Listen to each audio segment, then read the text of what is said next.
müəllimlərdə də. Çünki müəllim sinifə daxil olan zaman canlı olaraq, yəni dərsdən danışıram da, yəni onlayn dərsi demirəm, onlayn dərsdə proqram qarşımızda ola bilər, kompüter ekranı aça bilərik. Canlı dərsdə müəllim əvvəlcədən planlaşdırmasını eləyəndə şagirdlərə verəcəyi sualları belə əvvəlcədən müəyyənləşdirir. Yəni düşünmür də ki, mən şagird çıxıb dərsi danışdı, əlavə nə sual verə bilərəm. Yəni onu da əvvəlcədən hazırlayır. Çünki şagirdin də belə deyim, mövzu ilə bağlı əlavə izahlara, əlavə suallara ehtiyacı olur da. Gərək müəllim planlaşdırmasını düzgün qursun.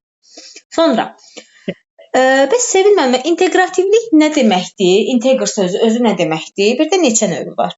Bunu da sizdən soruşum, sonra sizdən əl çəkəcəm. İnteraktivlik başqa, yəni ki, əlaqələndirilmədir. Məsələn, başqa fənlərlə əlaqələndirmək. Fən arası var, fən üstü var, bir də fən daxili 3 növü var. Fən arası odur ki, fənlər arasında əlaqələndirmədir. Məsələn, ədəbiyyat dərsində hansı bir dərsi keçəndə tarixə nəzər salırıq, tarix fəni ilə hansı bir hadisələri əlaqələndiririk. Buna da fən arası interaktivlik deyilir. Məsələn, fən üstü... Sözü kəsirəm, bir dəqiqə, baxın, bunu diqqətli olun, müəllimlərin hamısı bu səhv eləyir. İnteraktivlik yox, inteqrativlik. Oxşar sözlərdir, oxşar terminlərdir, interaktivliyi də keçəcəyik. İş sularından danışanda keçəcəyik. Amma bu inteqrativlikdir. İntegrativ sözünün mənası əlaqələndirməkdir, düzdür müəllim? İnteqrativlik, bəli, əlaqələndirmədir. İnteraktivlik isə müəllim şagirdin birgə işləməsidir. Aktiv dərs prosesi, iş suları, iş formaları, yəni davamlı olaraq dərsdə yaradıcılıq var. Bax, bu interaktivliklə inteqrativliyin fərqidir. Aydındır. Bir də fən üstü əlaqə odur ki, ətrafda elə bir ki, həyatla əlaqələndiririk. Ətrafda gördüyümüz hadisələrlə, məsələn, təbiətdə olan hadisələrlə əlaqələndiririk dərsimizi, düzdür müəllimə? Məsələn, yağış yağır, nəzər salırıq ki, yağış necə yağır, çöldə necədir hava, yəni təbiətlə belə əlaqələndirə bilərik, düzdür müəllimə? Öyrəndiyimizin düzdür, həyatda tətbiqidir. Məsələn, müəllim deyir ki, öyrəndiyimiz yağışın yağmasından danışıb mövzu olaraq, yağışın yaranmasından, məsələn, buludlarda hava buxar olur, qalxır, buludlarda yığılır. Bunu danışıb, izah edib. Yağış yağanda da şagirdin yadına düşür ki, müəllimimiz bizə yağışın necə yarandığından danışmışdı. Baxın, indi yağış yağır. Görürsünüz, öyrənilmir, bəli, daha yaxşı tətbiq olunur. Sizə ixtisas nə idi, Sevil müəllimə? İngilis dili. Allah, İngilis dili. İnşallah ki, yaxşıdır. Yəni, ilk dərs üçün qəşəng cavablandırdınız. İnşallah belə də davam edərsiniz. Sizi hələlik buraxıram. İndi keçək başqa bir. Bir də biri qaldı müəllimə, fən daxili. Bunu da zəhmət olsa bitirdik. Fən daxili bu məzmun xətləri arasında əlaqə yaranılır. Belə idi müəllimə. İki hissəyə adlar nədir? Biri şaquli. Üfüqi, bir də şaquli. Üfüqi odur ki, məzmun xətləri arasında əlaqə yaradırıq. Yəni, belə deyək, dəyişmir bunlar, yoxsa necə, bu yadımdan çıxdı. Məzmun xətləri arasında əlaqə odur ki, məzmun xətti dəyişmir, amma şaquli siniflər arasında. Şaquli siniflər arasında, illər arasındadır, bəli. Amma məzmun xətlər arasında deyəndə, məsələn, belə fikirləşin də, öz məzmun xəttinizi bilirsiniz, İngilis dilində. Oxudu, yazıq, Azərbaycan dilində necədir, elədir də. Baxın, məsələn, hər hansı bir sözün İngilis dilində fərqlilik daha çoxdur, axı Rəna müəllimə də burada İngilis dilidir. İngilis dili daha çoxdur fərq olaraq, yəni yazı oxu qaydasında. Məsələn, hansısa bir sözün, tutalım ki, məsələn, celebrate sözünü götürək tutaq ki, baxın, yazılışında görürsünüz, C ilə yazılır, E-T-A var. Amma onu tələffüz eləyəndə bir çox dəyişikliklər olur da. Bu dəyişikliklər yazı və oxu, dil qaydası dəyişikliyidir. Yəni, burada məzmun xətləri arasında deyəndə bunu demək istəyir, yazılan və deyilənin fərqi. Məsələn, Azərbaycan dilində saat sözü yazırıq 2A ilə. Tələffüzdə yazırıq ki, 1A uzandı. Artıq şagird görür ki, yazı və oxu arasında, deyiliş arasında fərq var. Bax, bu məzmun xətləri arasındadır. Bir də şaquli var, dediyiniz kimi. Siniflər arasında, yəni burada da yəni hansısa bir mövzunu fərqli siniflərdə keçirik, yoxsa necə idi müəllimə? Məsələn, mövzunu keçirsiniz, tutalım ki, 6-cı sinifdə isimdən danışırsınız. İsmi daha mürəkkəb keçirsiniz 6-cı sinifdə. Şagirdlərin də yadına salırsınız ki, keçən il yadınızdadırsa uşaqlar mənsubiyyət şəkilçisindən danışmışdıq ismin. İndi mənsubiyyətin, məsələn, daha mürəkkəb formalarından, şəkilçilərindən danışırıq. Yəni, əvvəlki illə əlaqələndirirsiniz ki, şagirdin yadına düşsün, xatırlasın. Onda daha asanlaşır da mövzu. Birbaşa çətini görmür. Yadına salır ki, biz keçmişdik, bunu bilirdik. Bir də məsələn Aydındır. gələn illə əlaqələndirə bilərsiniz ki, uşaqlar, baxın keçən il indi məsələn isimdən danışırıq, deyirik ki, gələn il isimdə mənsubiyyət çəkicilərindən danışacağıq. İndi bu qədər, gələn il daha geniş danışacağıq.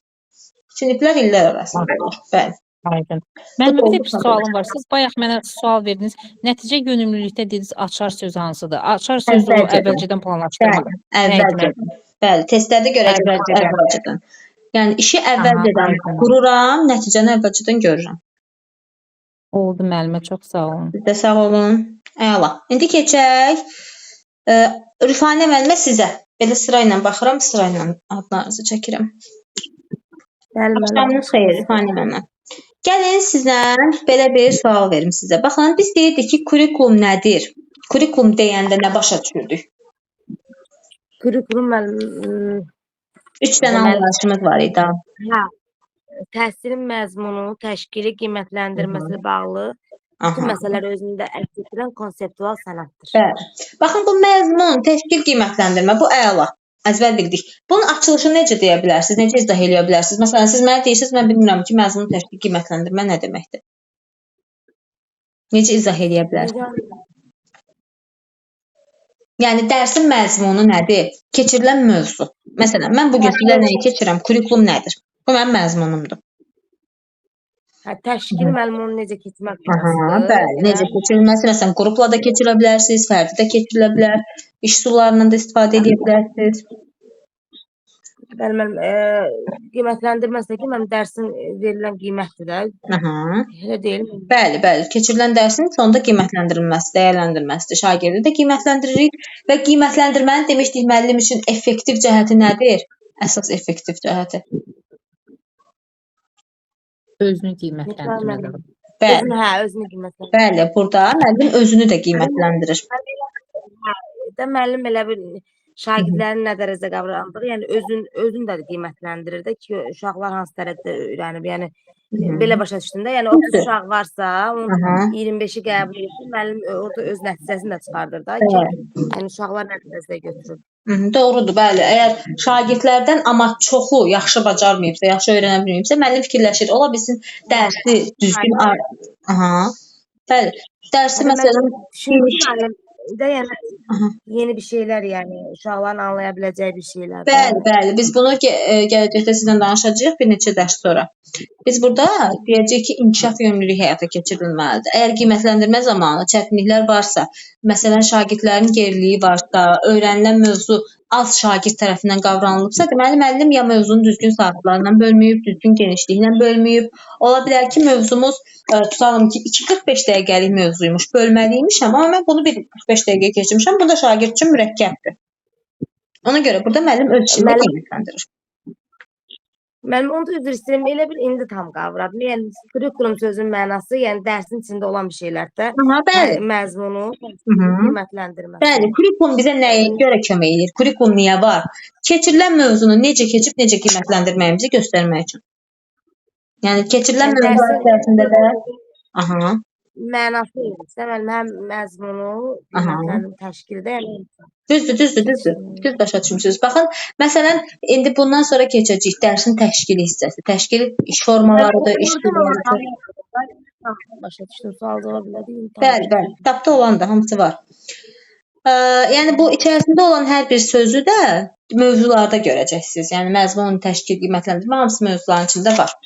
Sonra Rüfanə müəllimə, bəs bizdə kurikulumun UNESCO tərəfindən, yəni UNESCO-nun bizə verdiyi keyfiyyət göstəriciləri var idi ki, kurikulum necə olmalıdır ki, daha keyfiyyətli olsun, keyfiyyət meyarları var idi. Bunlar hansılar idi deyə bilərsiniz? Bir neçəsini desəniz bəsdir. Hansılar? Yadıma düşmür yəni. UNESCO tərəfindən verilən, məsələn, kurikulumun aydın məqsədinin olması, birincini mən dedim. Kim bilir, əl qaldıra bilər müəllimlər. Hər kəs, yəni əl qaldırın, əlavə danışmayın, amma əl qaldırın. Məsələn, deyəcəm ki, bilmədi, başqa müəllim desin. Birincisi aydın məqsədin olması. Məsələn, Rəna müəllimə desin. Bəli, müəllim. Kurikulumun deməli bir neçə UNESCO keyfiyyətlərin kurum üçün meyarları vardır. Birinci sizin qeyd etdiyiniz kimi aydın məqsədli olmasıdır. Sonra bugünün tələbatlarına cavab verməsidir. Sonra bugünkü, yəni bu günə gələcək həyatla təcrübələrinin, yəni onların nə istədikləri, arzu və istəklərinə bağlı olmasıdır və inklüziv olmasıdır. Yəni burada fərdi ehtiyacların nəzərə alınmasıdır.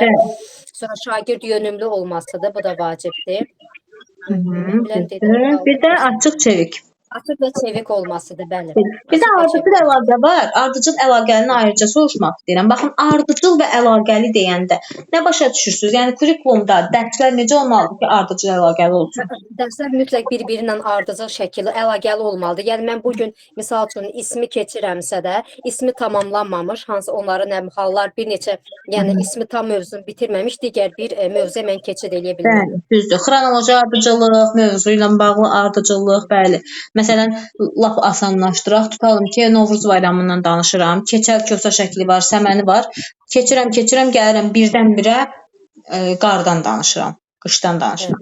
Yəni arada fəsil ardıcılığı, xronoloji ardıcılıq da olmalı və yaxud da ki, qış şeiri keçirəm, ondan sonraki səhifədə dəniz qırağında uşaqların şəkli var. Yəni görürsüz, fərqi çoxdur. Yəni fəsil olaraq, xronoloji olaraq, mövzu olaraq ardıcıllıq gözlənilməlidir. Bu da olur ardıcıl və əlaqəli. Aha, Əla Rəna müəllimə. Təşəkkür edirəm. İndi Rüfani müəllimə, sizdən bir dənə qiymətləndirmənin tərifini istəyəcəm, prinsip olaraq qiymətləndirmənin tərifini, bir də növlərini. Müəllim, deyirsiniz, müasir kurikulum prinsiplərini deyirsiniz. Prinsiplərdən, bəli, qiymətləndirməni. Prinsiplərdən qiymətləndirmə, mən təhsil alanların nailiyyət səviyyəsində qoyulan dövlət tələbidir. Aha, düzdür, bəli. Bəs qiymətləndirmə neçə növü var? 6. Yox, qiymətləndirmə üç növü. Aha. Hansılar idi? Diaqnostik, formativ, bir də summativ. Bu məktəb daxili qiymətləndirmədir, düzdür. Məktəb daxili qiymətləndirmə var. Baxın, biz diaqnostiki deyirdik ki, ilin əvvəlində, dərsin əvvəlində, niyə əvvəlində deyirik?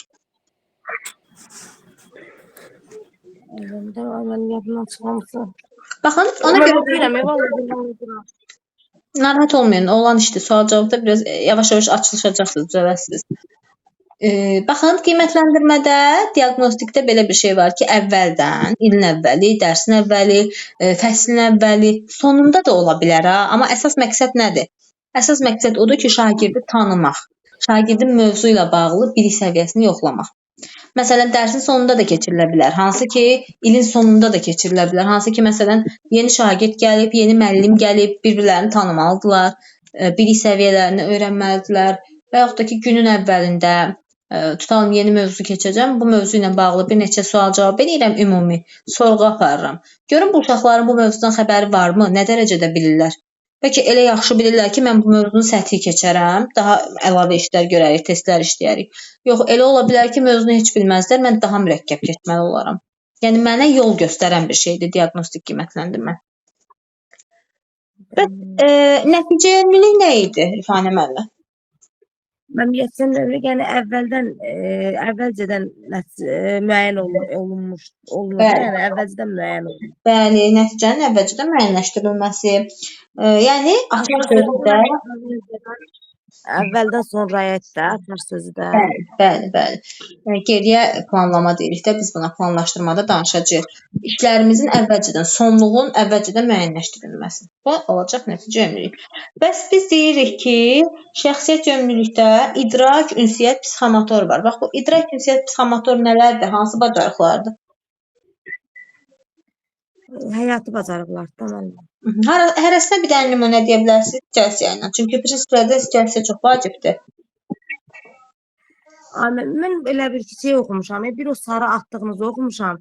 Bir də elə ki, az-maz idi da. Yəni, kitabdan oxudum atca. Yəni, orada elə şeylər vardı, oldu. Fikir vermədim. Yəni, ancaq sarını oxumuşam. Videoya baxmışsınız, video atmışam ha. Video müəllimə, çox üzr istəyirəm. Mən də dayanmadan reklam gəlir. Allaha and olsun, mən bəhanə deyil, bu özümə görədir, yəni. Hə, YouTube'da var o. YouTube'da hamının problemidir, hə. Ay Allah, yox, mən dayanmadan virus düşüb deyirlər telefona. İnansın, heç bir videoya girəmirəm. İxtisas müəllimlə də bax bu gündəyəm. Orada da bu gündəyəm, burada da bu gündəyəm. Başa düşürəm. Videoya baxsaydı, videoda açılışını vermişəm. Kitabda açılışı yoxdur, amma testdə açılışını soruşur deyə videoda vermişəm. Yazıda da eyni kitabdakı kimi qeyd var, amma onun videoda açılışı var. Başqa necə eləyə bilərik? Mən sizə deyim də, məsələn, baxın, idrak nədir? Şagirdin öyrənməsi, yaddaşı, idraki qabiliyyəti, yaradıcılığı, öyrəndiyi şeyi yadda saxlaması, məsələn, əlavələr edə bilirsə, bir şey yarada bilirsə, olmayan bir şeydən yeni bir şey yaradır. Bax, bu idrakdır da. Hesablama bacarığı, məntiqi təfəkkür, hamısı idraka aiddir. Ünsiyyət qurmaq bacarığı da ünsiyyətdir. Bayaq Sevil müəllimlə danışdıq. Bax, ünsiyyət quran zaman ünsiyyət qaydaları var. Düzgün danışıq qaydası, qarşısındakına sual verəndə onu gözləmək, dinləmə bacarığı, kobud sözlərdən istifadə etməmək. Bunlar hamısı ünsiyyətə daxildir. Bir də psixomotor. Bunlar da hərəki bacarıqlardır. Bədən üzvlərinin hərəkəti. Sonra, əla Rufani müəllimə, sizdən hələlik yaxşıdır, pis deyil. Daha da yaxşı ola bilər. İnşallah ki, çox pul təkrarlayın. İnşallah narahat olmayın. Düzələcək. İlk dərsi də hələ. İndi keçək Lalə müəllimə sizə.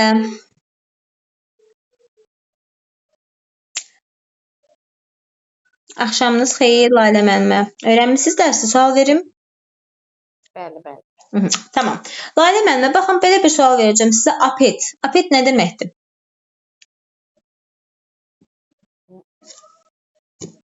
Açılışını istəyirəm.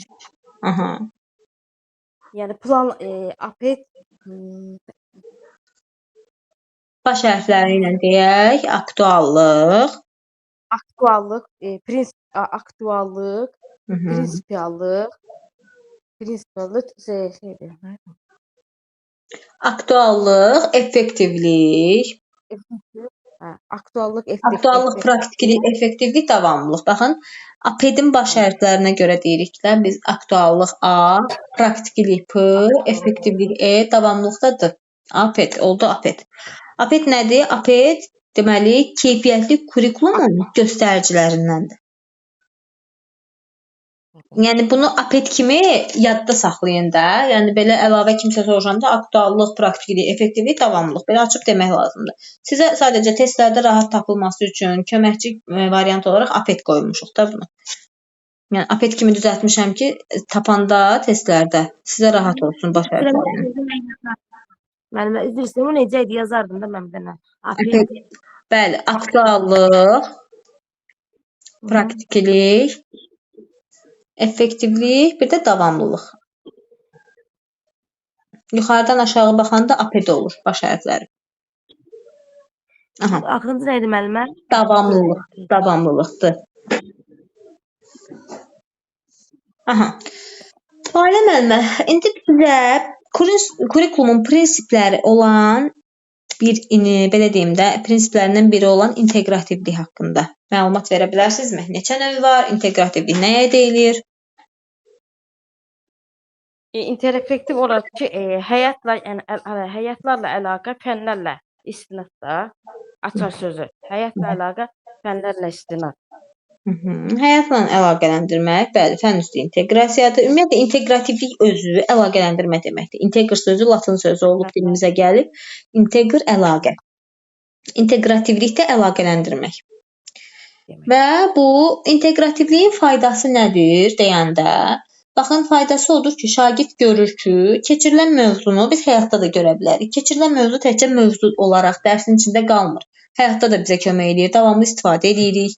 Yəni, elə bir, məsələn, mövzu ola bilər ki, biz bunu həyatda hər hansı bir iş görəndə bunu götürüb istifadə edirik gündəlik həyatımızda. Ona görə inteqrasiya çox vacib bir şeydir. Nəinki dərsdə, tədrisdə, ümumiyyətlə həyatda da. Neçə növü var idi inteqrasiyanın? İnteqrasiyanın 2 növü var da. Hansılardır?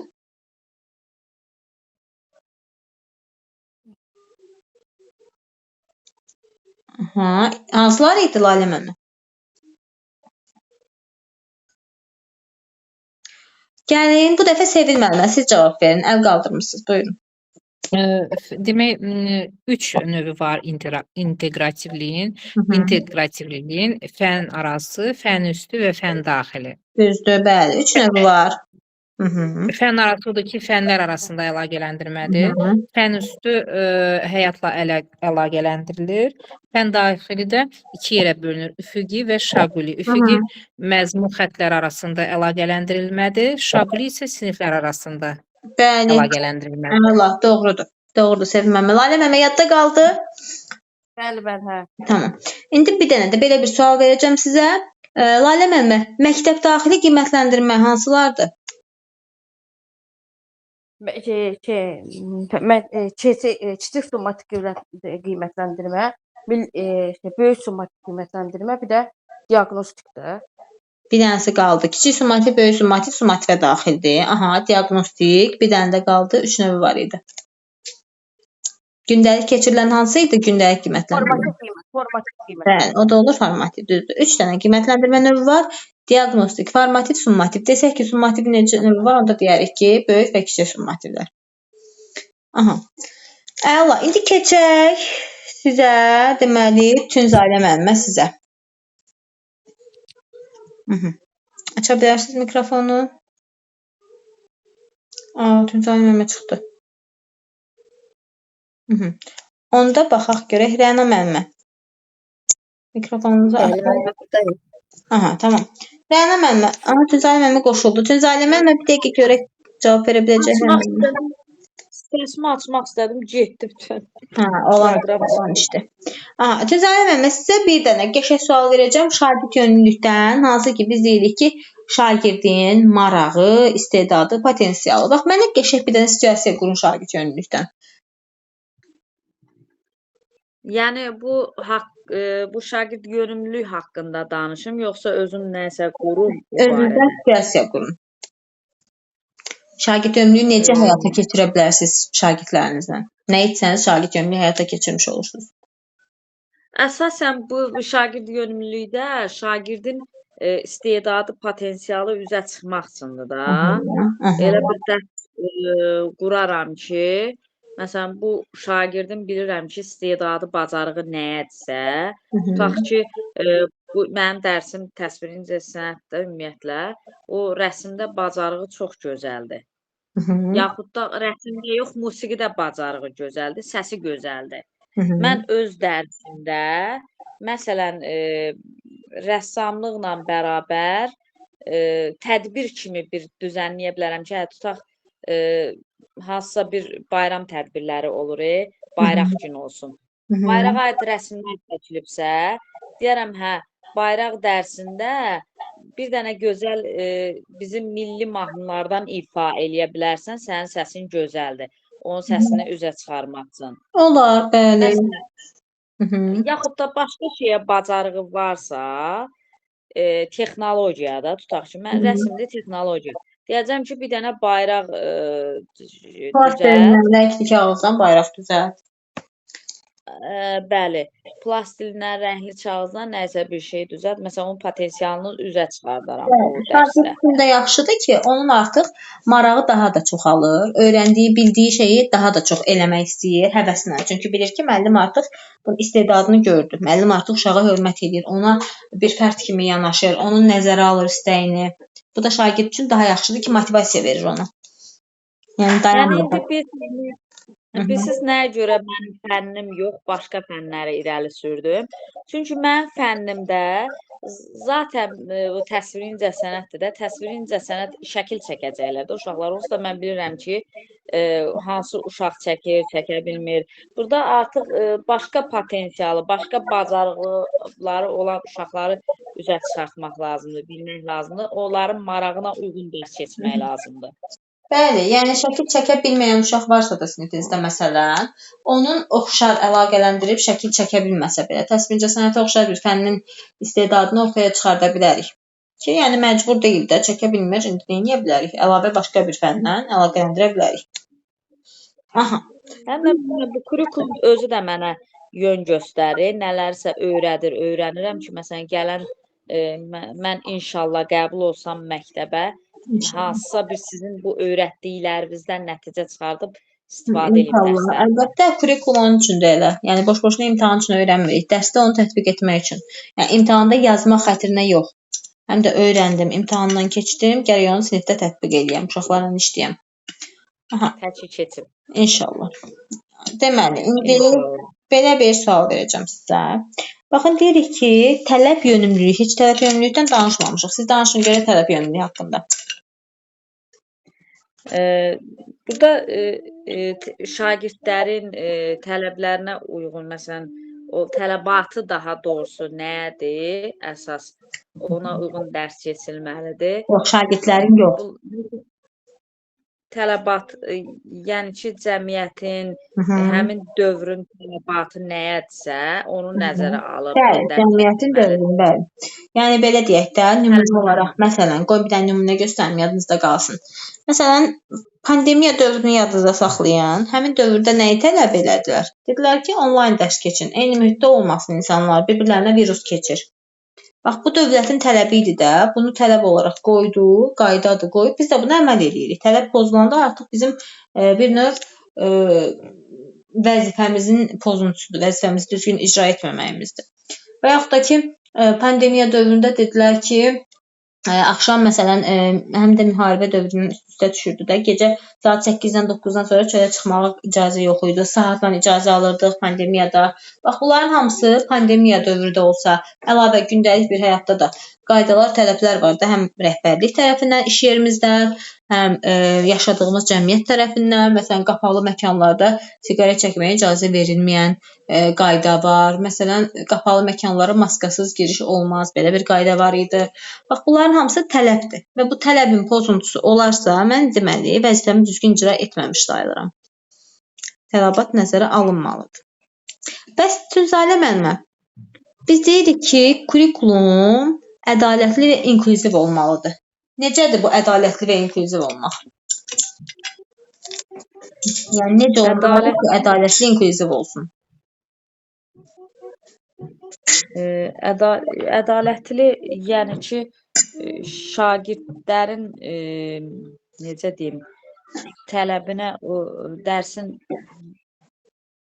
yəni ki, ədalətli yox, uşaqların, məsələn, bəzi şagirdlər var ki, başqa, deyək ki, belə problemli şagirddir, elə olmalıdır ki, eyni səviyyədə keçilməlidir. Yəni, həm də o başa düşməlidir də dərsi. Ya qulağı eşitməməzliyi var, ya başqa bir problem var. Bəli, bu inklüziv sayılır. Çünki hansısa bir sağlamlıq problemi olan şagirdi digər şagirdlərlə bərabər gətirib çıxartmalıyam. Yəni, onları da bir fərd kimi görüb dərsdə onlara da yer verməliyəm. Onlara da dərs keçməliyəm ki, onlar özlərini kənarda hiss eləməsinlər. Bu inklüzivlikdir. Yəni, inklüzivliyin özü ədalətlilik deməkdir. Təbii ki, ədalətlilik prinsipi ilə həyata keçirilir. Həm də ayrı-seçkiliyin olmaması. Məsələn, mənim tutalım ki, sinifimdə yaxın bir qohumum var. Mən ona dərs keçirəm öz şagirdlərimin içərisində. Mən daha çox ondan məşğul olub, digər uşaqlara haqsızlıq edərək, daha çox onu qabağa çəkirəm, onu qiymətləndirirəm, bütün gün ondan işləyirəmsə fənnimdə. Artıq bu ədalətliliyin pozulmasıdır. Çünki mən digər şagirdlərə qarşı ədalətsizlik eləmiş oluram. Yəni, bərabər davranmalıyam hər birinə.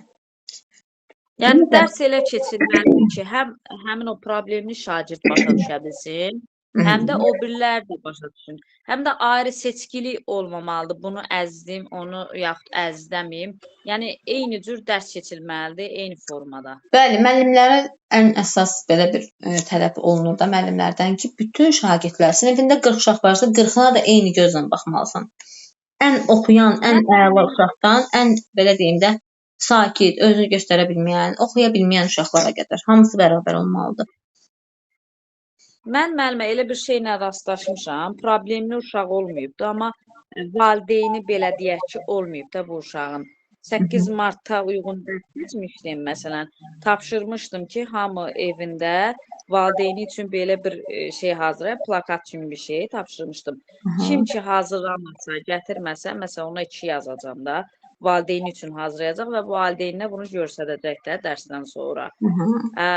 Uşağın biri qalxdı ki, ay müəllimə, bəs mən bunu hazırlamasam, mənə də 2 verəcəksiniz. Ağladı, oturdu. Dedim, bəli, fərqi yoxdur hamıya. Uşağın biri gəldi ki, ay müəllimə, bəs onun anası yoxdur da. Mən də ona dedim ki, sən də bundan sonra belə bir dərslərdə, belə şeylərdə şəklini mənim üçün hazırlayacaqsan. Sadəcə bunu dedim. Başqa onu əzliyimi eləyim, belə şeylər eləmədim. Əla, düzgün eləmisiniz, yaxşı eləmisiniz. Yəni məktəbin onsuz da müəllim elə bir formada yaratmalıdır, müəllimlik sərgisini göstərməlidir ki, yəni evdə valideyn, burada da mən ikinci ana kimi. Həm də o sabah özünü ərköyün hiss eləməsin. Uşaqda deyir, belə bir şey var ki, bundan sonra mən müəllimin gözündə ən yaxın bir şeyəm. Mən nə istəsəm o olacaq da. Ona görə eyni səviyyədə dərs keçirib, eynisi olmalıdır ki, o uşaq fərqli hiss eləməsin özünü. Düzdür, bəli, doğrudur, əla. Belə eləməklə həm də digər şagirdlərin gözündə də belə deyim, ayrı seçkilik yaratmamısınız, həm də həmin şagirdin könlünü dəyməmisiniz. Əla, qəşəng. Əla Tünzalə Məmməd, təşəkkür edirəm sizə. Əla deyil, amma yaxşıdır. Əla da olacaq. Sağ olun. İnşallah. Mənim müəlliməm əladır ki, mən əlayam. İnşallah, çox sağ olun. Aysel müəllimə hardadır? Hə, demişdi ki, onlarda internet problemi var da, soyuq olanda, külək olanda. Sizin bir digər müəlliməniz də Aysel müəllimədir də, ona görə dedim yadıma düşdü. Gündüzlər dedim mamamgildə keçə bilirəm, bizə dərs keçəcəkdi. Axşam dedi mümkün olur da. Rayonlarda elədir də, hava biraz soyuq oldu, vəsə. Aha, indi keçək Rəna müəllimə sizə. Bəli, müəllimə buradayam. Aha, tamam Rəna müəllimə. İndi belə bir sual verəcəm sizə. Baxın, mənə bir dənə qəşəng, bunu bilirsiniz də, qəşəng situasiyalarımız olur. Qəşəng bir dənə, deməli, inteqrativlikdən həyatla əlaqələndirmə, inteqrasiya, fənn üstü inteqrasiya istəyirəm. Həyatla əlaqələndirmə desə, misal üçün dərsdən hər hansı bir məzmunu başa salırsan uşağa, misal hər hansı bir qaydanı izah eləyirsən və onu sonra həyatda tətbiq elətdirirsən. Məsələn, eləyin. Məsələn, qayda deyimdə mənim həmişə o yadımda qalır. Misal sinifdə mən məsəl üçün işıqfor haqqında keçirəm. Sonra onu mən həyatla əlaqələndirirəm. Keçəndə deyirəm, bax görürsüz indi misal üçün qırmızı yandı, maşınlar misal üçün dayandı, yaşıl yandı, insanlar artıq keçdilər. Misal üçün belə göstərə bilərəm. Düzdür, bəli. Məsələn, mən özüm tətbiq elədiyim bir dənə variantı deyim sizə. Tutalım, məsələn, sinifdə riyaziyyat dərsində biz belə deyim də, hələ tam dəqiq ölçü vahidləri yaranmamışdan əvvəl hansı ölçü vahidləridir, ondan danışırdıq. Təqribi ölçü vahidlərindən deyirdik ki, qarış var, arşın var, addım var. Bunlardan danışanda tətbiq eləmək üçün evə tapşırıq verirdim. Deyirdim ki, uşaqlar gedin, hər kəs öz oturduğu otağı addımla hesablasın, addımları ilə saysın, yazsın dəftərinə. İş masanızın, dərs masanızı qarışla ölçün, yazın dəftərinizə və yaxud da ki, arşınla ölçün, yazın dəftərinizə. Bax, bunu eləyəndə şagird artıq eləyir deyə, tətbiq eləyir deyə. Onun gözündə canlanır ki, arşın nədir, addım nədir, qarış nədir. Yəni, daha sonra bunu artıq dəqiq hesablamalarla başlayır həyata keçirməyə. Yəni, belə artıq. Bəli. Nəzəriyyə olur, nəzəriyyədən sonra da praktikaya keçir. Bəli. Bunun da şagirdlər üçün ən effektiv cəhəti odur ki, öyrənilən mövzunu həyata keçiririk. Çünki həyata keçiriləndə daha yaxşı öyrənir insan. Ən çox da uşaqlarda belə bir xasiyyət var axı, dediyini yox, elədiyini eləyirlər. Bəli, yəni 1000 dəfə deməkdənsə bir dəfə eləsən, şagirdlər daha yaxşı öyrənirlər. Ona görə də gərək tətbiq olunsun. Gözünün önündə canlananda onu yadda saxlayır, göz yaddaşı ilə. Aha, bəs bizdə tələbyönümlülük necə idi Rəna müəllimə? Tələbyönümlülük nə deməkdir? Tələbyönümlülük də burada da yenə də misal üçün fərdi ehtiyacların tələbyönümlü olmalıdır. Misal üçün belə dövlətin tələbinə uyğun hansısa bir qaydadır, qanundur. Yəni siz bayaq qeyd etdiniz ki, misal üçün pandemiya dövründə olan hansısa bir qoyulan qadağalardır, maskanın taxmasıdır, müəyyən saat limitində məhdudiyyətin olmasıdır. Bəli, doğrudur. Məktəb rəhbərliyi tərəfindən də qayda qoyula bilər, cəmiyyət tərəfindən də, insanlar tərəfindən də, bəli. Bu, qoyulan qaydalara əməl etmək müəllimin vəzifə borcudur. Aha, əla, bəs bizdə prinsiplərdən bir dənə də var idi, şəxsiyyət yönümlülük. Bax, şəxsiyyət yönümlülüyə nələr daxil idi? Hansı idi şəxsiyyət yönümlülük? Yenə milli bəşəri dəyərlər nəzərə alınmalıdır. Yəni şəxsiyyətin formalaşması bir növ psixomotor ən çox. Yəni belə monomotor və biz psixomotor deyilik. Yəni burada hərəki bacarıqlar da nəzərdə tutulur, özünün keyfiyyət bacarıqları nəzərdə tutulur. Sonra bilik və bacarıqlarıdır. Belə deyim, misal üçün dövlətə, şəxsiyyətə, misal üçün vətənə olan, yəni hörmət hamısı, yəni o nəzərdə tutulur. Bəli, doğrudur. Milli bəşəri dəyərlər. Bəs tutalım deyirik ki, şagirddə ünsiyyət bacarığı. Şagirddə ünsiyyət bacarığı yenə bir növ. Bəli, yenə bu davranış nəzərdə tutulur. Ünsiyyət bacarığı, yəni bir növ deyəndə əlaqəyə keçmək, yəni ünsiyyət dedikdə o yenə də davranış nəzərdə tutulur. Vərdişləri, davranışları, formalaşmasıdır. Yəni bir növ biraz oxşarlıqları var. Yəni ünsiyyəti formalaşdırılır. Misal üçün bacarıqları. Ünsiyyət qaydaları var. Bayaq dedik ki, danışanlar. Özünə aparmasıdır, hər bir şeydir. Yəni təlim, tərbiyə də bir növ belə. Bəli, ümumiyyətlə şəxsiyyət yönümlülüyün adından da göründüyü kimi bir şəxsiyyət formalaşdırmaq, şəxsiyyətə yönəlik iş görmək. Hansı ki, biri var normal bir vətən üçün normal bir şəxsiyyət. Hər hansı bir səhvi olanda o səhvini başa düşən, o səhvi aradan qaldıran, heç bir səhvi etməməyə çalışan. Bir belə, bir də var ki, yəni gündəlik həyatında bir çox səhvlər eləyən, heç nəyi başa düşməyən adam. Yəni fərqi çoxdur. Ona görə şəxsiyyət yönümlülük bizə müasir dövrdə daha lazım olan bir prinsipdir ki, hansı ki özünü tərbiyə edə bilir. Bəli. Bəs bizdə APET var idi. Bayaq demişdiniz deyəsən. Bəli, kurikulum keyfiyyətidir. Yəni onun göstəriciləridir. APET adından bəlli olduğu kimi, yəni hərflərin baş hərfləri ilə. Məsələn, A-dır aktuallıqdır, P-dir praktiklikdir, sonra E-dir effektivliyidir, D-də nədir davamlı olmalıdır. Bəli, aktuallıq, praktiklik, effektivlik, davamlılıq, doğrudur. Bəs bizə kurikulumun UNESCO tərəfindən verilən keyfiyyət göstəriciləri var idi. Bunlar hansı? 2006-cı ildə Avropa, keyfiyyət dərəcə İnklüzivlik olmalıdır. Sonra fərdi bacarıqlarını, yəni inklüziv deyəndə fərdi bacarıqlar nəzərdə tutulmalıdır. Ondan sonra, yəni bugünkü tələbata cavab verməlidir. Ondan sonra nə deyim, aydın və məqsədli olmağıdır, çevik olmağıdır, bir də davamlı olmağıdır. Bir də nə qaldı yadıma gələn? Davamlı olmalıdır. Sonra ardıcıllardan dedik. Bəli. Yəni şagirdlərdə bir növ formalaşdırmaq istədiyim bacarığı onların müsbət keyfiyyətlərinə, müsbət tərəflərinə doğru formalaşdırmalıyam da ki, bəli, ardıcıl əlaqəli olmalıdır. Ona görə ki, şagirdə mövzunu keçəndə şagird başa düşməlidir ki, ardıcıllıq nədir, əlaqəlilik nədir, necə dərs keçirilir, hansı formaya fikir verməliyəm ki, ardıcıl olsun və s. Bəs Rəna müəllimə, biz deyirik ki, bir də qiymətləndirməmiz var. Ümumi qiymətləndirmə özü ümumi hansı növləri var idi? Biz mövzunu izah edən tərəf olurduq. Biz məsələn deyirdik yaz, o yazırdı, səs çıxartmaq olmaz. Yəni bu ənənəvi təlim idi, hansı ki şagirdlər üçün sıxıcı olurdu, yorucu, bezdirici olurdu. Bax biz bunu niyə dəyişdik, kurikulum elədik? Niyə kurikulum gətirdik? Çünki maraqlı olsun, cəlb etmə olsun, uşaqların maraqlarına dair olsun. Bəli, bunu da beynəlxalq qiymətləndirmənin səlahiyyəti ilə həyata keçirdikdə biz beynəlxalq qiymətləndirmə dedi ki, araşdır, axtar, inkişaf etmiş təhsil sistemlərindən təhsilini gətir öz təhsil sistemində tətbiq elə. Yəni biz beynəlxalq qiymətləndirmənin bizə verdiyi səlahiyyətlərlə. Sevilmə, nəsə soruşacaqsınız? Sualınız var idi? Bəli, müəllimə. Bir də belə bir biz kitabda oxumuşuq ki, müəllim bələdçidir, şagird araşdıran belə bir fasilitatordur. Yəni burada sırf müəllim yol göstərəndir, sırf hazır bilikləri vermir. Yəni yol göstərir, yönəldir, uşaq özü araşdırır, özü yəni fəal iştirak edir dərsdə.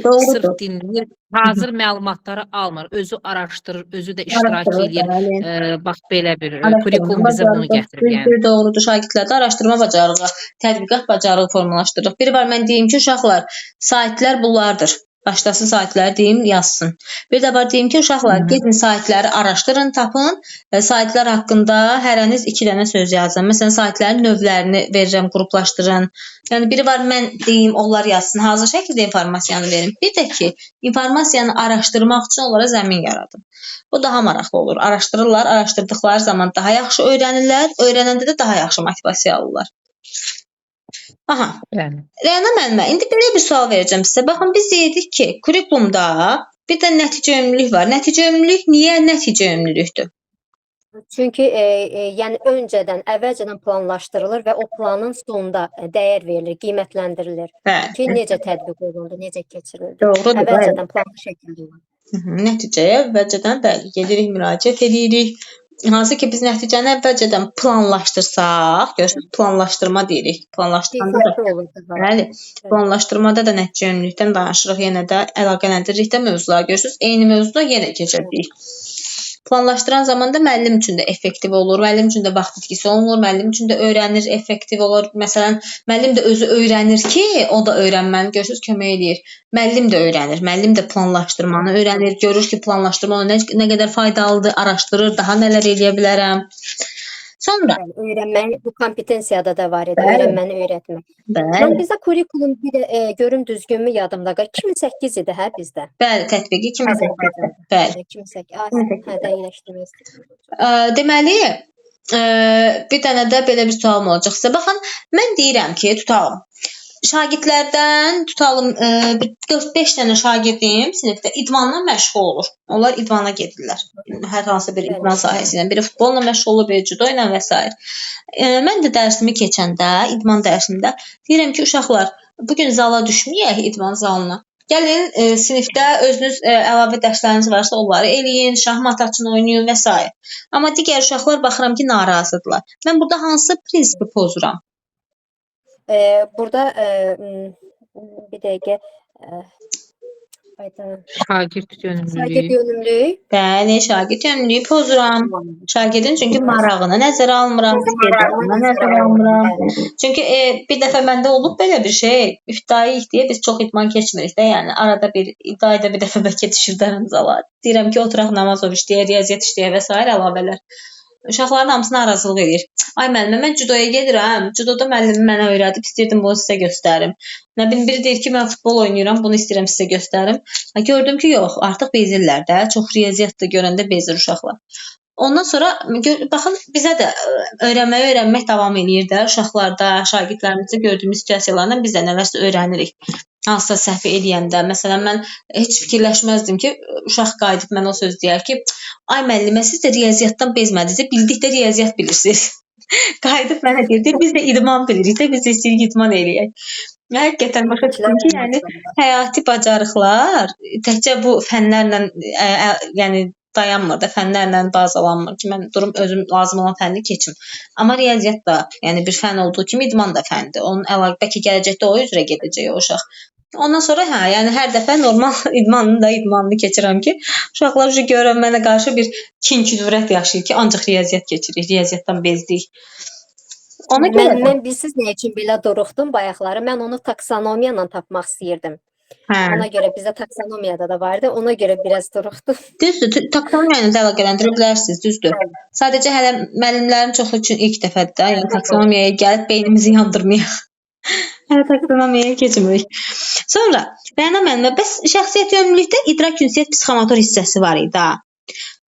Birinci, milli bəşəri dəyərdən danışaq, o asandır. Sonra idrak ünsiyyətə keçək. Bax, milli bəşəri dəyəri formalaşdırmasaq nə olar?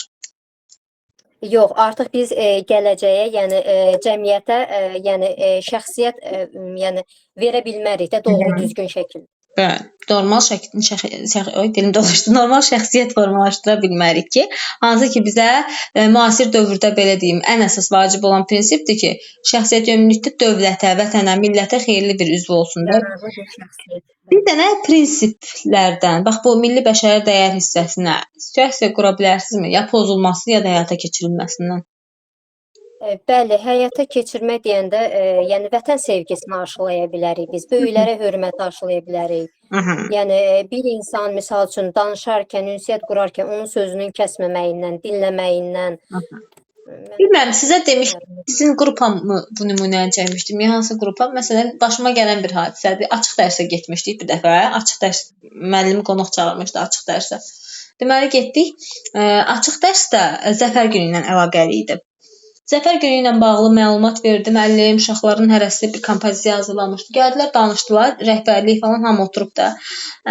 Qayıtdı bir dənə uşaq, müəllimdən soruşdu ki, ay müəllim, bayaqdan hamımız əzbərləmişik bunları, danışırıq. Bəs bu adlarını çəkdiklərimiz kimdir? Bax bu sualı verdi. Hamı da durdu baxdı. Tamlığı deyil də, tamlıq qorunmayıb. Bəli. Hamısı deyil. Bəli, burada müəllim şəxsiyyət yönümlülüyü düzgün yerinə yetirməyib. Bəli, tamlıqdan da danışacağıq, tamlığı yerinə yetirməyib. Çünki burada müəllim sadəcə əzbərləmək üçün şagirdə verməməlidir bu şeiri. Bu şeirin mahiyyəti nədən ibarətdir? Bu gün bura niyə toplaşmışıq? Yəni bunun məğzi nədir? Hə, bunu öyrəndim, əzbərlədim. Uşaq görürsüz elə yerdə elə sual verir ki, yəni bunu şagirdə tam aşılamaq lazımdır. Mənası nədir? Orada adlarını çəkdiyimiz şəhidlər, qəhrəmanlar kimlərdir? Bax bu barədə izah vermək lazımdır. Adicə məsələn şəxsiyyət yönümlülük təkmilli bəşəri dəyər deməyək də, məsələn küçədə gedən zaman, məsələn nəqliyyat vasitələrindən istifadə edən zaman etdiyimiz hərəkətlər, sosial bir mühitdə olanda etdiyimiz qayda qanunlara riayət etmək, yəni bunların hamısı, yəni ətraf mühiti qorumaq, heyvanlara sevgi, bunların hamısı şəxsiyyət yönümlülükdür. Yəni şəxsiyyət yönümlülük geniş anlayışdır. Nə müsbət şey görür, o şəxsiyyət yönümlülüyün formalaşdırılmasıdır. Nə mənfi görür, deməli formalaşdırılmayıb, yerinə yetirilməyib. Aha. Əla Rəna müəllimə qəşəng. Bu gün yaxşısınız, əlasınız. İnşallah ki, belə də davam edin. Sayəvizdə müəllimim. Sayəvizdə çox. İnşallah. Siz də sağ olun. Afaq müəllimə sizə keçək. Sual verə bilərəmmi sizə? Bu gün yorulmusunuz, siz bilirəm. Buyurun müəllimə.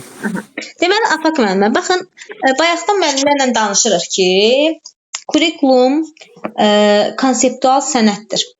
Niyə konseptual sənət deyirik biz buna? Konseptual yəni yeniliyə doğru gedən, daimə dəyişən. Doğrudur, bəli, yenilənən, dəyişən. Bəli. Elə yenilik. Görürsünüz, hər dəfə yeni bir kitab çıxır. Bax, bu özü konseptual olduğunu göstərir. Yeniliklər olur. Sabit sənət deyil də, bəli. Bəli, əlavələr olunur.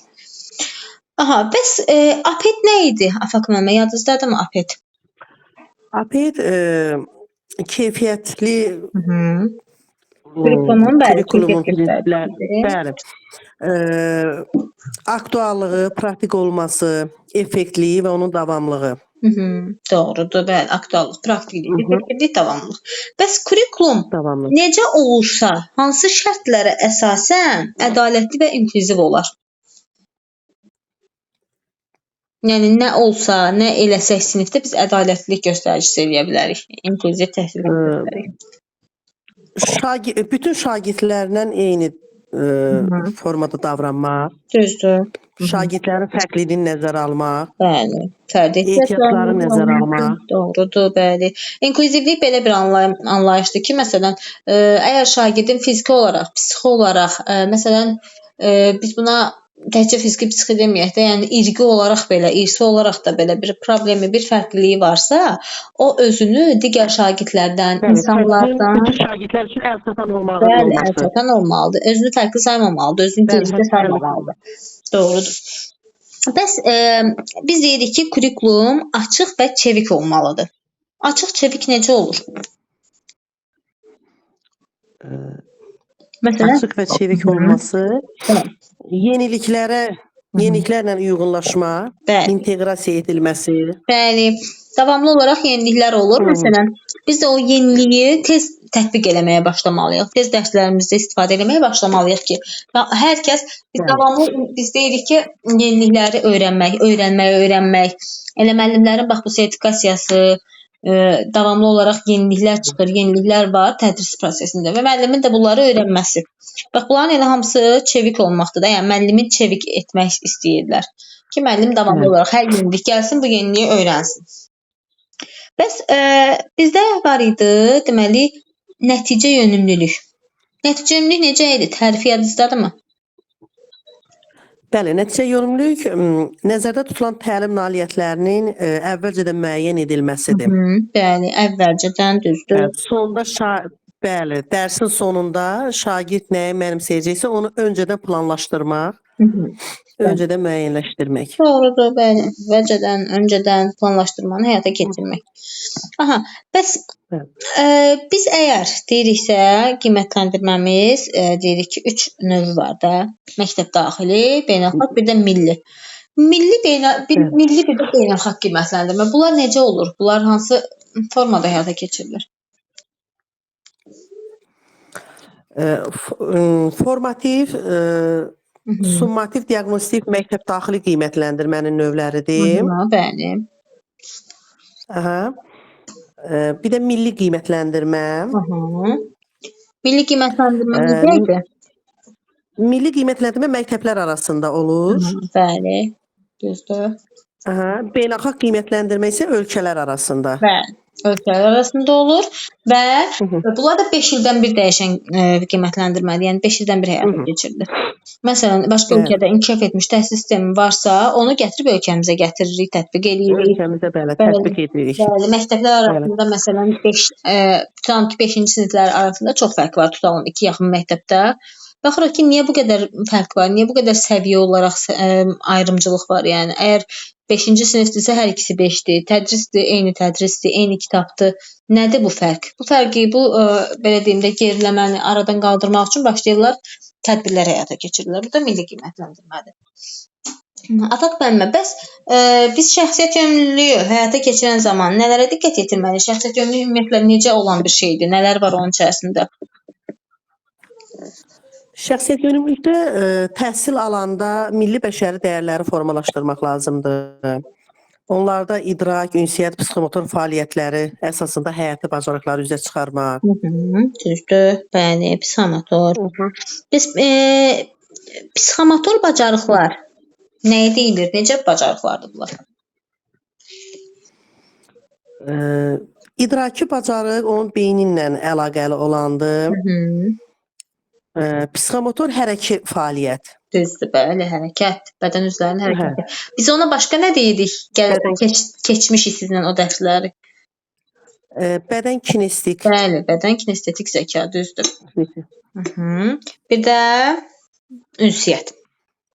Hansı ki, şagird ünsiyyət qura bilir, danışıq qabiliyyəti düzgün formadadır. Bəli. Yəni boş-boş danışıq, təkcə danışmaq yox, danışığın qaydalarına əməl etmək. Bəs tələb yönümlülük nə idi? Tələb yönümlülük bir nə idi müəllimə qarşı?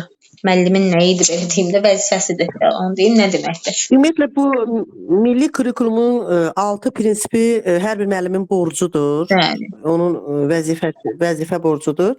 Tələb yönümlülük də ki, fərdin, dövlətin, cəmiyyətin dəyişən ehtiyaclarının, tələbatların nəzərə alınmasıdır.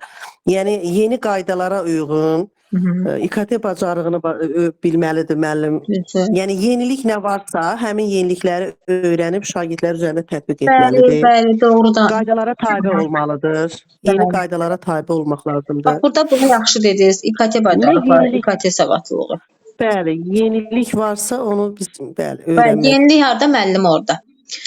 Müəllim orada olmalı. Yeni aşarımız.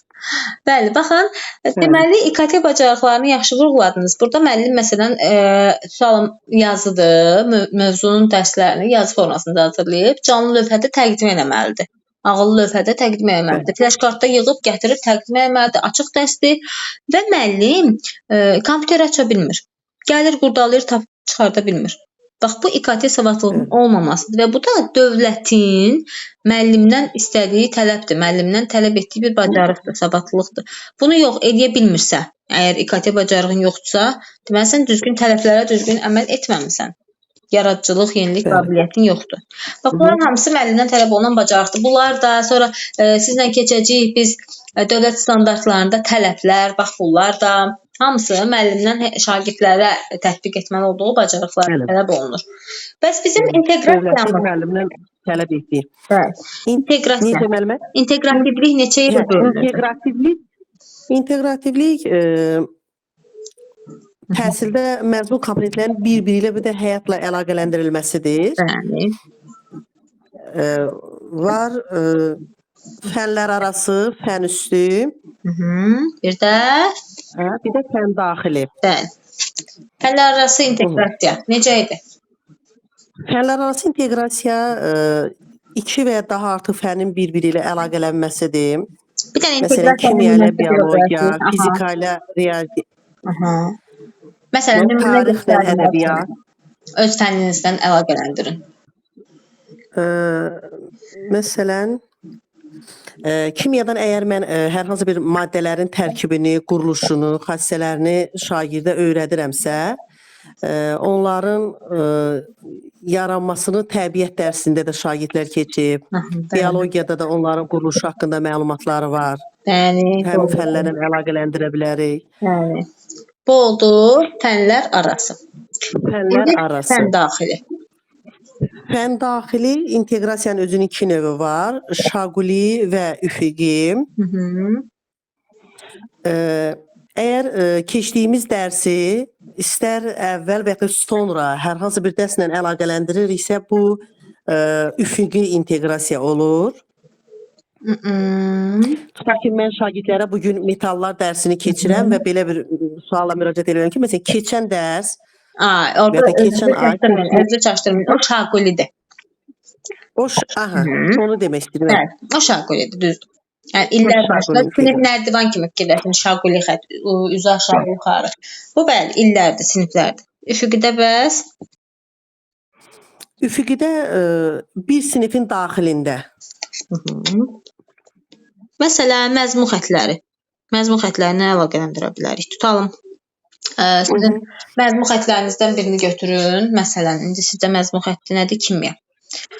Məzmun xətlərinizi əlaqələndirə bilərsiniz. Məsələn, bitkilərin yaranmasıdır, indi hər hansı bir elementin yaranmasıdır. Bundan danışırsınız. Tutalım ki, elementlərin burada fermentasiya olması deyirsiniz də, yəni bir-birinə əlaqələnməsi, bir-birinin təsiri altına keçməsi. Bundan danışırsınız. İndi mən məsələn öz ixtisasımdan deyim, indi kimyadan məlumatım yoxdur. Tutalım ki, mən riyaziyyatla Azərbaycan dilini əlaqələndirmək istəyirəm. Bu necə eləyə bilərik? Riyaziyyatla Azərbaycan dili əlaqələnə bilərmi? Məsələn, tutalım ki, Azərbaycan dili mövzusunda say var. Sayı keçirik Azərbaycan dilində və əlaqələndirirəm riyaziyyatla. Uşaqlar, riyaziyyatda saylardan danışmışıq, kəsir saylarından danışmışıq, sonra kəsir mövzusundan danışırıq. Getdikcə genişlənir mövzu. Yəni, əlaqələndirmə olur. Hardasa biz bunlara metafənlər deyirik, hansı ki, əlaqələndirə biləcəyimiz fənlər. Yəni, elə fənlər var, çox axtarsaq da tapa bilmirik də ki, necə əlaqələndirək, məsələn. Amma metafənlər daha çox əlaqələndirilə bilən, əlaqələndirilməsi mümkün olan fənlərdir. Bir dənə də son olaraq mənə nəticə yönümlülükdən danışın. Necə müəllimə? Nəticə yönümlülük? Nəticə yönümlülük, məsələn, əgər situasiya şəklində deyim müəllimə? Deyin, necə istəyirsiniz? Situasiya lap yaxşı olar. Məsələn, əgər müəllim dərsə daxil olur, onun əgər öz üzərində onun gündəliyi, əgər gündəliyi hazır deyilsə, bu artıq planlaşmasında bir dəyişiklik edibsə, deməli bu nəticə yönümlülük prinsipini pozmuş olur. Yəni hər bir müəllim sinifə daxil oldu, onun öncə gündəliyidir, icmalıdır, hər biri hazır olmalıdır ki, şagirddən dərsi hansı formada keçəcək, hansı üsullarla, sonda şagird nəyi əldə edəcək. Bəli, müəllim öncədən bunu planlayır. Müəllimə nə kimi nəticə yönümlülükdür? İşini asanlaşdırır. Müəllimin işini asanlaşdırır. Vaxt itkisinin qarşısını alır, ən əsas. Vaxt itkisi olmur, bəli. Çünki 45 dəqiqəmiz... Yoxlama daxil olduqda ki, hansı suallar verilməlidir. Bəli, müəllim üçün də... Hazır şəkildə, hazır olur da müəllim. Sinifə hər hansı bir yoxlama daxil olanda da belə də müəllim özünü itirmir. Bilir ki, hansı prosesləri ardıcıl şəkildə həyata keçirəcək. Bəli, istənilən vəziyyətdə hazırlıqlı olur. Hansı suallar verir, bəli, hazırlıqlı şəkildə olur. Bir növ bir müəllim keçən il bir hazırlaşan müəllim var idi. Deyirdi ki, biz elə bir ki, cəbhədə dayanan əskərik. Planlaşdırmamız əlimizdə silahımızdır. Həqiqətən elədir. Bəli. Cəbhədə dayanan əskər, əlində silahı, müəllimin də planlaşdırması. Hər an hər şey hazırlıqlı olmaq lazımdır. Belə. Əla Afaq müəllimə, yaxşıdır vəziyyət. Bilmirəm, təkrarlamışdınız birinci mövzunu yoxsa yox, amma qəşəngdir. Xeyr müəllimə. Hələ təkrarlamadınız. Yadımıza qalanır. Çox yaxşı. Əla Afaq müəllimə əlaçılardandır. Kimyadan çox çalışırlar, amma kurikulumda ondan geri qalmır.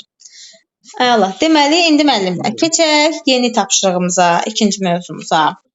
İkinci mövzumuz olacaq sizdən təhsil qanunu. Bax, bu ikinci mövzunda verəcəm. Ondan sonraki mövzuları, qısa mövzuları təbii ki, birləşdirib keçəcəm. Çünki bilirsiniz də, vaxtımız da azalır, imtahan gəlib çatır. Yəni, elə mövzular var ki, azdır, qısadır. Onların öhdəsindən gələ bilərsiniz deyə başqa mövzu ilə əlaqələndirib, birləşdirib keçəcəm sizə. Amma təhsil qanununu elə eləyə bilmərik. Çünki təhsil qanunu özü geniş mövzudur, böyük mövzudur. Təhsil qanununun deməli, indi sizə izahını bircə dəqiqə açım, göstərim. Başlayaq təhsil qanunundan. Baxın, təhsil qanununda əsas nəyə fikir verəcəksiniz? Təhsilin formaları var.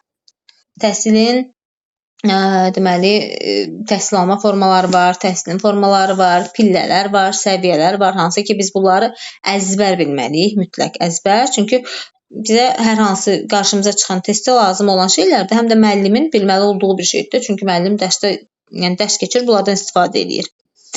Baxaq deməli təhsil qanununun izahına.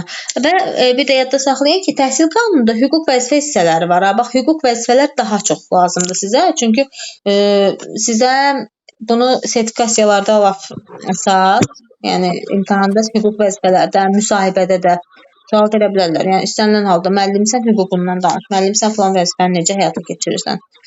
Ona görə hüquq vəzifələri lap çox diqqət yetirin, əzbərləyin. Rahatdır, başa düşəcəksiniz hüquq vəzifələri. İndi baxaq. Deməli, baxın, dərs 2 təhsil qanunu. Burada ən əsas şeyləri mən qeyd eləmişəm. Bu qeydləri göndərəcəm sizə. Başlayaq. Deməli, təhsil qanunu, baxın, 1995-ci ildə 12 noyabr Konstitusiyasında öz əksini tapmışdı. Mənimlə mikrofonu hamı bağlasın, zəhmət olmasın. Çünki səs özümə gəlir. Baxın, 12 noyabr 1995-ci ildə, hansı ki bizim konstitusiyamız var, bax, o konstitusiyada təhsil qanunu öz əksini tapıb. Və təhsil qanunu 6 fəsil 47 maddədən ibarətdir. Yadda saxlayırıq, 6 fəsil 47 maddədən ibarətdir. Ən əsas maddələrdən biri də odur ki, hər bir vətəndaşın fərqi yoxdur. İrsindən, irqindən, cinsindən, məsələn, hansı bir ölkədən gəlir, turistdir və s. fərqi yoxdur. Bizim vətənimizdə bizim qanunlarımızdan istifadə edə bilər, bizim hüquqlarımızdan istifadə edə bilər. Hər bir vətəndaşın təhsil almaq hüququ var. Bu ən başlıca əsas məqsəddir ki, təhsil ala bilən, təhsil almalı olan gələcək. Sonra təhsil sisteminə dövlət nəzarət edir. Bəli, birbaşa dövlət nəzarət edir ki, təhsil sistemində bütün, yəni nə fiziki cəhətdən, yenə də deyirəm, nə maddi cəhətdən heç kəsin təhsilə bir maneəçiliyi olmasın da ki, məsələn, təhsil üçün göstərilir orta məktəblərdə hər hansı bir maddiyyat tələb olunmur. Qeydiyyatdan keçirsən rəsmi formada, gedirsən təhsil alırsan. Yəni birinci sinifə qəbulda kimdənsə nəsə dövlət pul tələb eləmir ki, deyir ki, get qeydiyyatdan keç, istənilən məktəbə yerləşdir. Bax, bu hamısı dövlətin birbaşa nəzarəti altında olmasıdır. Bir də dövlət minimum təhsil standartı müəyyən eləyir. Bax, bu sözü yadınızda saxlayın. Minimum. Bax, testlərdə görə bilərsiniz, maksimum deyər. Bu yanlışdır, maksimum olsa. Minimum odur ki, yəni ən aşağı, ən sadə təhsil standartı tələb eləyir də dövlət. Müəyyən edir ki, yəni loru dildə desək, bu 11 ildə öyrəndiyinin heç olmasa yarısını bil. Heç olmasa 11 illik bacarığın olsun da sənin. Bu ən minimum bacarıqdır. Sonra, maddi vəziyyətindən asılı olmayaraq hər bir vətəndaşın təhsil almaq hüququ var. Bəli, fərqi yoxdur, varlıdır, hər kəs təhsil ala bilər. Sonra dövlət pulsuz icbari ümumi orta təhsil almaq hüququ təmin edir. Bəli, icbari, yəni məcburdur ki, 9 illik sənin ümumi orta nədir? 9 illik təhsil. 9 il ərzində sən bu məktəbdə oxumalısan. 9 ildən sonra istəsən çıxa bilərsən, amma 9 ilə qədər tərk etmək imkanın, şansın yoxdur. Gərək hamısını oxuyub bitirəsən. Sonra təhsilin formaları var. Baxaq bunlara. 3 formamız var təhsil forması. Birincisi formal təhsildir. Bu dövlət tərəfindən verilir. Rəsmi olaraq dövlət sənədi verilir bizə. Dövlət hansı ki bu sənədi verir, gələcəkdə yeni bir ixtisas üzrə yönələndə bu sənəddən istifadə edə bilərsən. Göstərə bilərsən ki, mən dövlət təhsil standartlarına uyğun bilik bacarıqlara yiyələnmişəm. Sonra qeyri-formal təhsil var. Bu kurslarda, dərnəklərdə, fərdi məşğələlərdə əldə edilən təhsil formalarından biridir və burada yadda saxlayın ki, formalda dövlət rəsmi sənəd verir, amma qeyri-formalda rəsmi sənəd verilmir. Kurslar sertifikat verə bilər, amma o rəsmi dövlət tərəfindən tanınan sənəd sayılmır. Yəni bu rəsmi sayılmayacaq. Sonra informal var. Burada da heç yerdə təhsil almırıq. özümüz təhsil alırıq, özünü təhsil. İngilis dili müəllimləri baxsın, burada in sözünü var ha. In nədir? Daxili, içərisi. Yəni burada informal özünə təhsil verir, öz daxilinə təhsil verir və kimdənsə kömək almır, özü özünə edir. Bu informaldır. Informalda nə bir sənəd verilmir, nə bir rəsmi məktəb yoxdur və s. Yəni araşdırır, özü üçün internet saytlarına baxır, kitablara, mənbələrə oxuyur, öyrənir. Sonra gəlir bizim təhsil alma formalarımız. Əyani, qiyabi, eksternat, distant, evdə fərdi təhsil, stasionar təhsil. Bax, bunları əzbərləyirsiniz. Hər birinizdən soruşacağım. Bir dənə, yəni qarışdırmaq, çaşdırıb başqa bir variant demək yoxdur. Hər birinizdən əzbər soruşacağım. Əyani nədir? Əyani gündəlik dərslərdir. Gündəlik məktəbə gedirik, dərs oxuyuruq. Yəni müəllim, şagird bərabər olur. Qiyabi universitetlərdə daha çox istifadə olunur, hansı ki, il ərzində keçirilən dərsləri ildə 2 dəfə, 3 dəfə müəyyən proqram dəyişikliklərindən öyrənir. Eksternat sərbəstdir. Burada vaxtından əvvəl bitirmək, məsələn, tutalım ki, təhsilini vaxtından əvvəl bitirə bilər, hansı ki, şagirdin bacarığı, biliyi digərlərindən daha yüksəkdir. Məsələn, 9-cu sinif şagirdidir, 9-cu sinifdə yüksək nəticə toplayıb, birbaşa 11-ci sinifə keçirilə bilər. Sonra distant məsafədən, buna onlayn təhsil də deyirik biz, sinxron, asinxron da deyirik, tərs sinifdə deyirik. Bax, bu nədir? Təhsil alanların və təhsil verənlərin məsafədən, yəni eyni məsafədə olmasın da, başqa uzaq bir yerdə onlayn olaraq telefonla, kompüterlə, internet vasitəsilə qoşulsunlar. Sonra evdə və fərdi təhsil var, hansı ki, biz evdə təhsil deyirik ki, sağlamlıq imkanları məhdud olanlara keçirilir. Fərdi təhsil isə hər hansı bir, məsələn, prosesdə, hər hansı bir yarışmalarda, hər hansı bir çətinlikdə şagirdlərə əlavə verilən təhsildir. Sonra stasionar təhsil var. Bu 21 gün sağlamlıqdan, məsələn, problem yaşayan, sağlamlıq baxımından əziyyət çəkən şagirdlərə 21 gün şərti ilə verilən təhsildir ki, bu 21 gündən sonra tətbiq olunur şagirdlərə. Yəni 21 gün xəstəxanada müalicə alır, 21 gündən sonra baxırıq ki, bu uşaq artıq gələ bilmir də məktəbə. Ona görə biz buna deyirik ki, stasionar təhsil verilir. Daha sonra təhsilin pillələri var. Məktəbə qədər, ümumi təhsil, peşə təhsili, orta ixtisas, ali, məktəbə qədər təhsilin, baxın, pilləsi yoxdur, səviyyəsi yoxdur. Ümumi təhsilin səviyyələri bunlardır. Məktəbə hazırlıq, ibtidai, ümumi orta və tam orta. Peşədə var 3 dənə səviyyə, ilk peşə, texniki peşə, yüksək peşə. Sonra gəlir orta ixtisas təhsili, bunların səviyyəsi yoxdur, yəni artma, azalma yoxdur. Ali təhsilin də səviyyəsi bakalavr, magistratura və doktoranturadır. Bunlar da əzbərlənməli olan hissələrdir, hansı ki, bunları sizdən öyrənməyinizi tələb edirəm və su kimi, yəni heç bir çaşmaq, heç bir belə qarışdırmaq olmasın. Bax, bunlar əzbər. Hüquq vəzifələri isə sizin özünüzə göndərəcəm, çünki həm vaxt çox gecə oldu, həm çox yorulmaq istəmirəm sizi, həm də özünüzə göndərəcəm ki, bunları sadəcə oxuyun. Bunlar rahat, asandır, başa düşülən bir şeylərdir. Bu mövzuların hamısını göndərəcəm. Yəni, bax, belə PDF kimi də dərsi də indi qeyd eləmişəm, dərsi də göndərəcəm.